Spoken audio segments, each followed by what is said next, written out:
안녕하십니까. 그집가 진실의 우종찬 기자입니다. 주간지 시사저널이 어제 2019년 5월 17일에 특종 보도라면서 박근혜, 최순실, 정호성 녹음 파일 90분이라는 제목의 기사를 보도했습니다. 박근혜 대통령과 최순 피고인 그리고 정호성 비서관 세 사람이 대통령 취임사 그 문구 수정과 관련해서 대화한 내용이 녹음되었다는 것이고, 그 녹음 파일을 입수를 하여 최초 공개한다는 그런 기사였습니다. 저는 시사저널 기사를 보는 순간에 어처구니 없다는 생각이 들었습니다. 아니, 이미 법정에서 조작 가능성이 제기되어 가지고 용도 폐기된 자료를 아니 시사저널이 어떻게 입수를 했을까? 그리고 검사 윤석열이 지휘하는 검찰이 얼마나 초조하면 이런 근거 없는 자료를 언론에 주었을까? 검찰 행위도 문제지만은 아니 검찰의 언론 플레이를 확인도 하지 않고 보도하는 일부 매체는 기레기 언론이라는 그런 지탄을 받아도 할 말이 없겠구나 하는 그런 아주 참담한 기분이었습니다. 제가 더욱 충격을 받은 것은 조선일보, 동아일보 같은 메이저 언론이 주간지 기사를 인용해서 보도했다는 사실입니다. 지금부터 정호성 파일 이 실체가 뭐냐 하는 부분을 제가 말씀드리겠습니다. 정호성 녹음 파일이라는 것은 검찰이 증거로 제시한 겁니다. 그 언제냐? 2년 전인 2017년 12월 5일 화요일 법정에서입니다. 2017년 12월 5일 화요일 법정에서 검찰이 증거로 제시한 겁니다. 그 당시 박근혜 대통령은 그 두 달 전인 10월 16일에 2차 구속영장 SK의 89 뇌물을 요구했다. 바로 그런 혐의로 추가 구속영장이 발부되니까 재판을 거부를 해버렸습니다. 그래서 이 무렵에는 최소원 피고인만이 검찰하고 참 진실 공방을 벌이고 있을 그런 때였습니다. 그때 검찰이 이 정호성 파일을 증거라고 제시를 한 겁니다. 그날 재판 때 저도 법정에 있었습니다. 그 재판을 제가 다 지켜봤습니다. 그날 재판에서 검찰이 제출한 정호성 녹음 파일에 대해서 증거 채택 여부, 증거다 아니다 하는 걸 두고 검찰하고 변호인 간에 아주 공방이 그때 벌어지고 있었습니다. 그럼 정호성 파일의 내용이 뭘까요? 이 정호성 녹음 파일이라는 것은 검찰이 정호성 비서관 집을 압수수색하면서 정호성 비서관이 예전에 사용했던 피처폰 3개 그리고 스마트폰 2개 그걸 발견했습니다. 발견해가지고 그 속에 들어있던 녹음 내용을 포렌식을 통해서 보고를 한 뒤에 검찰이 필요한 부분, 그러니까 대통령이나 최소한 피고인에게 불리한 부분만 짜깁기 해서 그걸 법원에 증거로 제출한 겁니다. 피치폰은 뭐냐?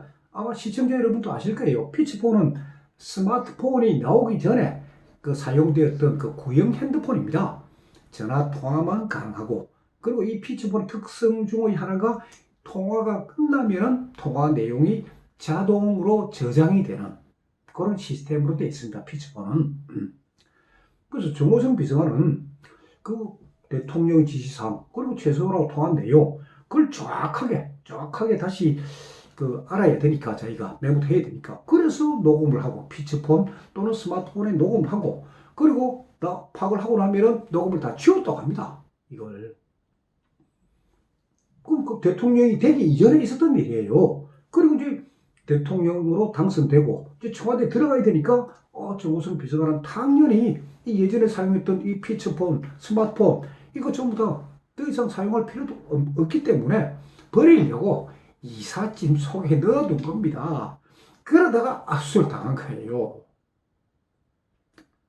자, 근데 이 피처폰의 경우에는 통화 내용이 한 20개 정도가 싹 녹음되면은 이 저장 공간이 완전히 풀이 되기 때문에 한계에 이르기 때문에 그 다음부터 녹음한 내용은 더 씌우기, 이미 녹음한 데서 다시 녹음이 되는 더 씌우기 형태로 녹음이 이게 된다고 합니다. 그러다 보니까 이건 포렌식으로 복원을 하게 되면은 이미 통한 내용 다 지웠지만 그것도 살고 그 다음 그게 다시 더 씌우게 되니까 엉켜서 들립니다. 그러니까 심하면 어떤 경우에는 정호성하고 최소원이 통한 내용 속에 또 정호성 비서관이 대통령하고 통한 내용이 더 씌우게 되면은 마치 세 사람이 같이 통한 양 그렇게 다 들리게 돼 있는 거예요. 그래서 최소원 피고인의 이영재 변호사가 아니 피처폴이 이런 기계적 특성이 있기 때문에 이건 증거 안 된다. 저거로 삼을 수 없다라고 주장을 한 겁니다. 자, 그 다음에 스마트폰. 이 스마트폰에 저장된 대통령, 최서원, 정호성 세 사람의 대화 내용 이것도 박근혜 정부 출범 전에 있었던 내용입니다. 출범 전에. 그러니까 지금 박근혜 대통령 사건은 박근혜 대통령 출범 이후에 있었던 뭐 그런 것들, 그 수사한 것도 이건 출범 전에 있었던 내용이에요. 자, 출범하기 전에 대통령이 이 취임사를 어떻게 했으면 좋을까? 그럼 당연히 대통령도 고민해야 될 것이고 정호성 비서관도 고민해야 될 것이고 그래서 이제 모여서 뭐 이야기를 하던 그걸 정호성 비서관이 녹음한 겁니다. 그럼 이 어떤 내용이냐? 제일 먼저 이제 최서원 피고인이 이 취임사 내용 나름대로 이제 골격이 대충 초안이 잡힌 취임사 내용에 대해서 이 자기 생각을 정호성 비서관한테 아주 일방적으로 말합니다. 말을 막 합니다. 그러니까 그 최소리가 막 떠드는 걸 듣고 있던 이제 대통령이 한번 들어봐라. 들어봐라. 하고 난 뒤에 그 최소원 피고인 마음대로 떠들게끔 하고 그리고 다 끝나고 난 뒤에 이제 대통령이 자, 지금까지 이제 오고 간 대한 내용을 보니까 이렇게 정리하면 좋겠다. 그러니까 박근혜 대통령 본연의 아주 논리 정연한 화법으로 정리를 해가지고 정호성 비서관에게 지시한 그 내용을 녹음한 것입니다. 그런데 검찰은 어떤 식으로 조작을 했느냐? 검찰은 최소원 피고인이 정호성에게 지시한 내용, 그러니까 최소원 피고인의 이 말투를 보면은 법정에서도 마찬가지고 일반 생활에서도 마찬가지라고 하는데 같은 말을 반복해서 합니다. 중언부언이에요. 같은 말을. 그래 중언부언하고 하는 내용인데 그걸 보면 검찰이 싹 빼버린 겁니다. 싹 빼버리고 짜증이 딱 합니다. 그래 최소원이 말 잘한 것처럼 딱 중언부언한 내용 싹 빼버리고 그 다음에 대통령이 최소원 주장을 다 듣고 나서 최종적으로 이렇게 정리, 아주 논리 정연하게 정리한 내용은 덤성덤성 집어넣으니까 마치 대통령이 최소원의 말을 따라한 것이냐 이 편집해 놓은 겁니다. 이게 정호성 녹음 파일이 이런 식으로 짜집기 되어 있었기 때문에 이영재 변호사는 증거 능력이 없다라고 이제 주장을 하면서 자 그러면 검찰이 정호성 녹음 파일의 원본 전부를 제출하든지 그 피처폰 세대 스마트폰 2대니까 그 전부를 제출하든지 아니면 녹음 파일을 이걸 짜깁기 해가지고 이거 정리한 그 검찰 수사관 그 사람 주기를 불러서 신문하자. 어떻게 이걸 짜깁기 해서 편집해서 녹음 테이프를 만들었는지 녹음 파일을 만들었는지 그걸 확인해 보자 하고 요걸 해서 공방이 벌어졌습니다. 그렇게 되면서 결국 정호성 이 녹음 파일에 대한 증거 능력 자체가 사라져 버렸습니다. 이게 진실입니다. 이게. 그리고 이영재 변호사도 어제 시사전에 보도가 나니까 막 기자들이 무리전화가 많이 왔다고 합니다. 그때 이영재 변호사도 기자들에게 그거 이미 2년 전 재판에서 이미 증거 능력이 없다. 그 짜집기 되고 뒤에 엉켜 있고 자료들이 그래 증거 능력이 없다. 걔가 이미 증거 능력 빠진 자료다. 그 보도할 가치가 없다. 하는 걸 다 알려줬는데도 기자들이 보도한 겁니다. 시사저널 보도 인용해서. 자, 그럼 시사저널 보도에서 문제점이 뭐냐? 오늘 제가 지적을 해보겠습니다. 자, 스마트폰 이 녹음은 이건 정말 녹음 시간이 정확하게 기록이 됩니다. 스마트폰 이건 녹음 시간이 기록이 됩니다. 근데 시사저널 보도해 보십시오. 녹음 시간 없습니다. 어떻게 되어 있느냐? 대통령 취임식이 열리기 직전인, 그러니까 박근혜 정부 출범하기 직전인 2013년 2월에 서울 모처에서 녹음되었다. 아니, 스마트폰에 녹음된 게 그 왜 녹음 날짜 시간 정확히 몇 초까지 녹음입니다. 그거 왜 공개를 못합니까? 그 다음에 시사저널도 이 정호성 녹음 파일이 이미 법정에서 공개된 사실 차마 숨길 수가 없었던 모양입니다. 뭐 숨겨봐도 되는데 차마 숨길 수가 없으니까 이렇게 보도합니다. 제가 그대로 읽어드리겠습니다. 시사저널이 입수한 파일은 두 개다. 하나는 1시간 9분 30초짜리고 또 하나는 16분 49초 분량이다. 합하면 1시간 26분 19초에 달한다. 그러니까 대단한 파일을 입수한 쫙 하고는 그동안 박근혜 최순실 재판 과정에서 파일 일부가 법정에서 공개된 적이 있다. 공개된 적이 있다. 저 실하고 있는 거예요. 하지만 취임사 관련 녹음 파일 내용이 언론에 전부 공개되는 것은 이번이 처음이다. 참 뭐냐? 결국 사실을 알지만은 진짜 중요한 사실을 좀 은폐를 하고 있는 겁니다. 시사저널이 진짜 이 공개한 녹음 파일, 시사저널이 그러니까 검찰이 준 이 정호성 녹음 파일을 공개하면서도 이런 대화가 있었다 하는 정황을 정확하게 하고, 그리고 대통령께서 최종적으로 이렇게 정리를 해서 말씀하셨다 하면 국민들도 납득을 하죠. 역시 대통령께서 남의 이야기 충분히 듣고 그리고 정리해서 입장 쫙 정리하셨구나. 그런 이야기 하는 거예요. 듬성듬성 짜집게 해놓으니까 대통령은 최순실이가 한 말을 따라하는 사람이냐, 그런 나쁜 인상을 확 심어준 거예요. 시사저널 기사가.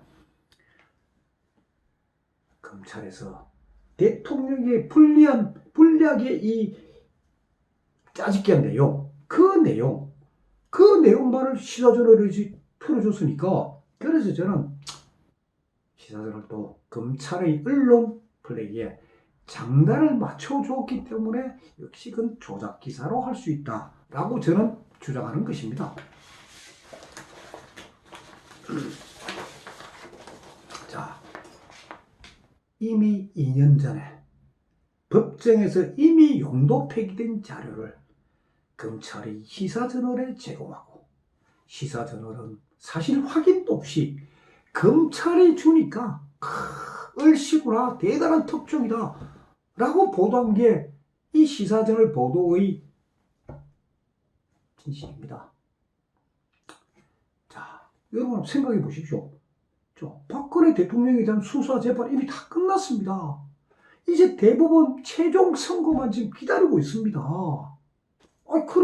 그런 판국에 검찰이 왜 이런 언론 플레이를 하고 있을까요? 이상하지 않습니까? 이유는 하나입니다. 이재용 삼성전자 부회장에 대한 대법원의 최종 선고, 아직 지금 최종 선고 안 떨어졌습니다. 이재용 부회장 2심 벌써 끝났어요. 근데 아직도 선고를 못하고 있습니다. 왜 선고를 못할까요? 뇌물 공여, 이게 과연 죄가 되느냐 안 되느냐, 대법원에서도 지금 판단을 못 내리고 있습니다. 그래 되니까 검찰로서는 굉장히 지금 초조한 상태예요. 지금 삼바 수사 막 하는 이유로 다 이겁니다. 대법원에서 이재용 부회장 그 뇌물 공여 사건, 아무리 봐도 이거는 2심 판결 틀렸다, 인체가 안 된다, 다시 해라, 다시 재판해라, 파기환송 내릴 가능성 그게 점점 높아지고 있기 때문에 검찰은 굉장히 지금 초조해하고 있는 겁니다. 이재용 부회장 사건이 어떻게 되느냐 따라가지고, 그럼 만약 파기환송돼서 다시 재판하라고 된다면은 그럼 어떻게 되겠어요? 1심과 2심에서 이미 유죄가 선고된 박근혜 대통령 사건 전부가 다시 재판받을 확률이 아주 높아지기 때문입니다. 좀 더 구체적으로 말씀드리면 김기춘 실장이 연루된 블랙리스트 사건, 이 사건도 아직 결론 안 났습니다. 문영표 보건복지부 장관이 연루된 삼성물산과 제일모직 합병 사건, 이것도 아직 결론 안 났습니다. 이것도 지금 대법원의 최종 선고를 기다리고 있는데 이재용 부회장 뇌물 제공 사건이 다시 재판해라. 그럼 이 사건들도 다시 재판해라. 원점에서 다시 판단해라는 그 가능성이 지금 존재하고 있는 겁니다. 그렇게 되면 박근혜 대통령에 대한 검찰 그리고 특검의 수사 그리고 1심과 2심의 재판이 위법하고 부당하게 진행되었다 하는 것을 대한민국 온 국민이 알게 되는 겁니다. 그러한 최악의 상태를 막기 위해서 윤석열 검사를 정점으로 하는 검찰이 2년 전에 탄핵 전국 때 그때 있었던 것처럼 기레기 언론들을 총동원해서 대통령을 다시 한번 거짓의 산에 묻어버리려고 하고 있는 겁니다. 그래서 제가 어제 이 시사저널 기사에 대한 각 언론의 반응을 보니까 그래도 유일하게 뉴시스 통신사에서는 이 기사를 보도하지 않았습니다. 왜? 뉴시스 법조 기자, 제 이름도 압니다. 그 기자는 박근혜 대통령 사건 재판을 쭉 지켜본 기자입니다. 지켜봤기 때문에 시사저널 이 보도 봤을 때 그건 쓸 수 없다. 아직은 뉴시스의 그 기자와 같은 아직은 진실된 언론이 살아있습니다. 저도 어젯밤에 기사 검색을 쭉 하면서 그래도 이런 내용의 참 모든 언론이 검찰이 요구하는 방향으로 흘러가더라도 그래도 한 언론사만은 안 따라가는구나. 그걸 보면서 저도 아직은 희망이 있다 하는 생각을 제가 가지게 되었습니다. 다음 시간에 계속하겠습니다. 감사합니다.